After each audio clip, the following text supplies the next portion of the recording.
Hello everyone, and welcome to Strategy. This is a series of videos explaining business strategy. Today we're going to see the first of two of the business level strategy. Now, achieving the competitive advantage is something that companies may never get. Most companies aspire to achieving the competitive advantage. And how do they do that? Let's go back to my definition of a business, which is a product and a market, both things. Then we can use this definition to distinguish the three levels of strategy. At the first level, we have the business level strategy, which is one product and one market. Then we have the corporate level strategy, which is several products and several markets all together under the umbrella of a corporation. And then we have the network level strategy, which is the interaction between different corporations. Today, we're going to speak about the business level strategy.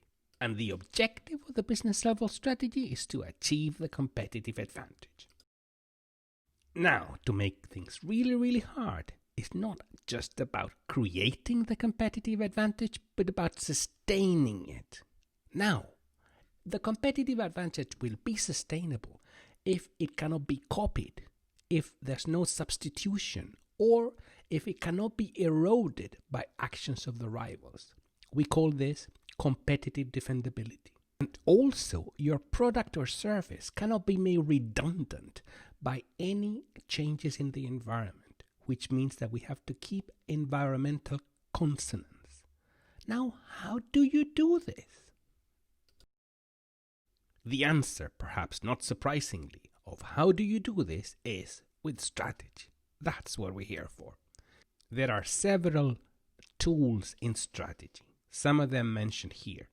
Today, we're going to cover Porter's 5 forces.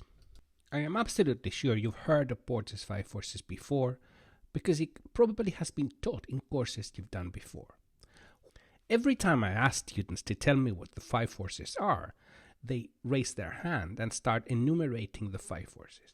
If you're doing that now, it means that you don't know what the 5 forces are. For some reason, it's very common that it's taught in basic management courses, but in my opinion, it's generally not taught that well. Hopefully today, with my method, you'd be able to learn it in a way that you will never forget. Let's imagine that you are the factory here. You will obviously need suppliers to come and deliver products so you can transform those products into the final product that you will sell your customers. So those are the first two forces, the suppliers and the buyers. What else can happen in this world that we made up? Well, it could be other companies like you, so factories exactly like you, new entrants who come into this market. Or it could be factories that produce a similar product that can substitute your product, that can enter the market. That is a threat of substitutes.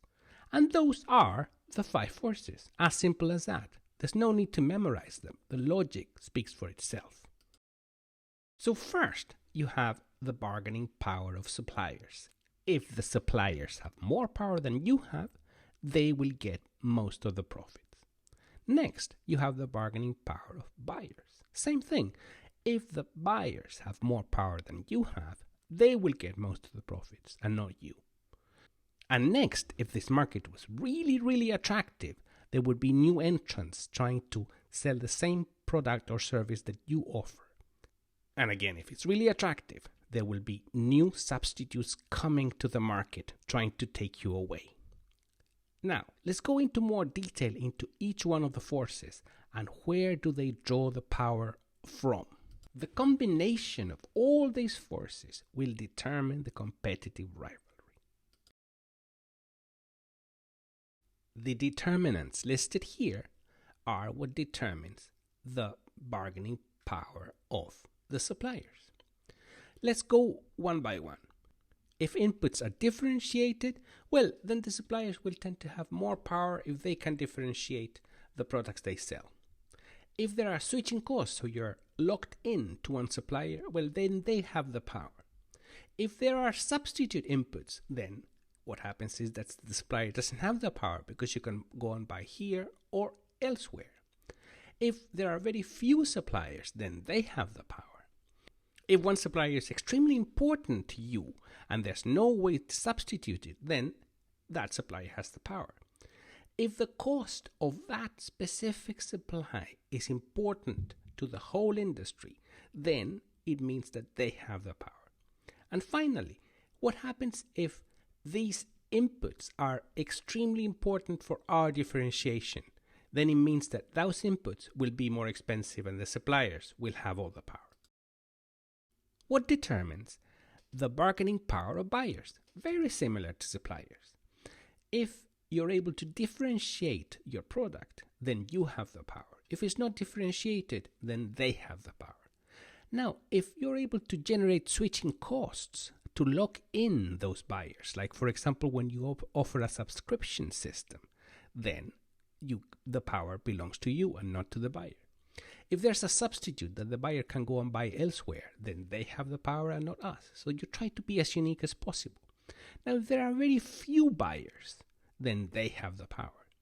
Then what happens if the volume is important? One buyer buys a lot of volume, then they have the power. And finally, the cost relative to the total purchase in the industry. If this is a minimal product that doesn't influence the industry, then it doesn't matter. But what happens if that buyer is buying something that will change the industry? Then they have the power. See how it goes? It's not difficult. It's logical for the most part. What determines the threat of new entrants? Well, there's a very important concept here. The entry barriers. If there are entry barriers, then no new entrant can come and the power belongs to us. So the competition is low. Standard entry barriers, economies of scale. If you need to produce a lot to come in, then you don't come in. If you have proprietary product differences that cannot be copied.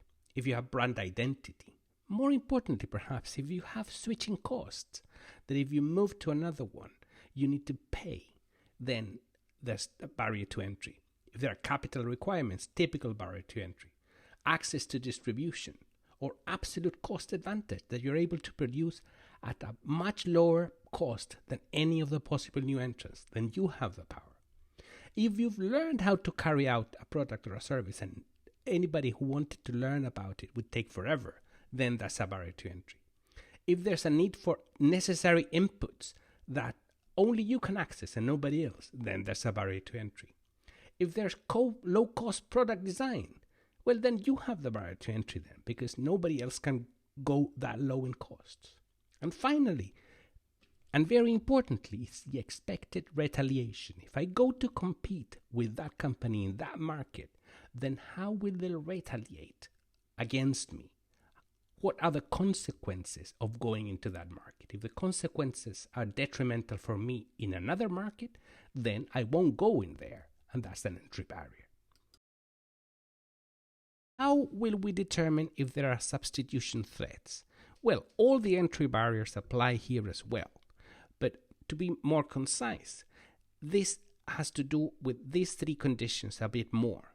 With the relative price performance of substitutes. So if you have a substitute and you're coming into the market, but it's more expensive, then you have no chance. If it's cheaper, well, then perhaps you have a chance. If there are switching costs, so if the current competitors are not able to change to your product, there's no way that you will win going into this market. And finally, the buyer's propensity to substitute. If the buyers are happy to change the current product in that market for what you offer, well, then it's great. Otherwise, it's not going to be good.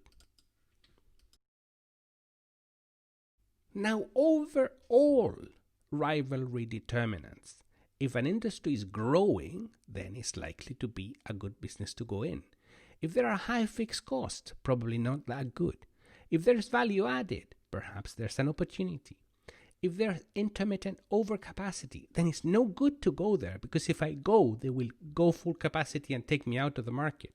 If there are product differences where I cannot go and compete with the products that are already there. If there's a strong brand identity, why would they want to buy mine instead of the one that has a very strong brand identity?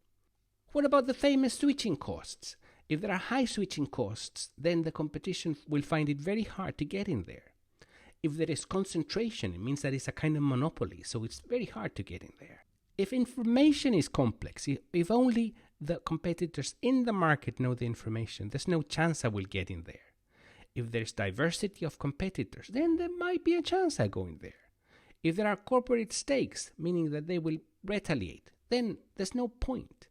If there are exit barriers, meaning no competitor can get out of this market, then competition will be very high, and so on. What about the sensitivity to the price? Remember when we looked at the price war? Well, this is a little bit like that.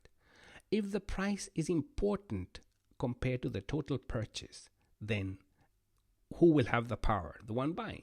If there are product differences, the one selling will have the power. If there's strong brand identity, well, the one selling will have the power. If it impacts on quality or performance, then the one buying will have the power. If the buyer is getting all the profits, it probably means that they have all the power. And finally, what about decision makers' incentives? People who make decisions may not be the ones buying. So depending on those incentives, that will affect the relative power of buyers and sellers.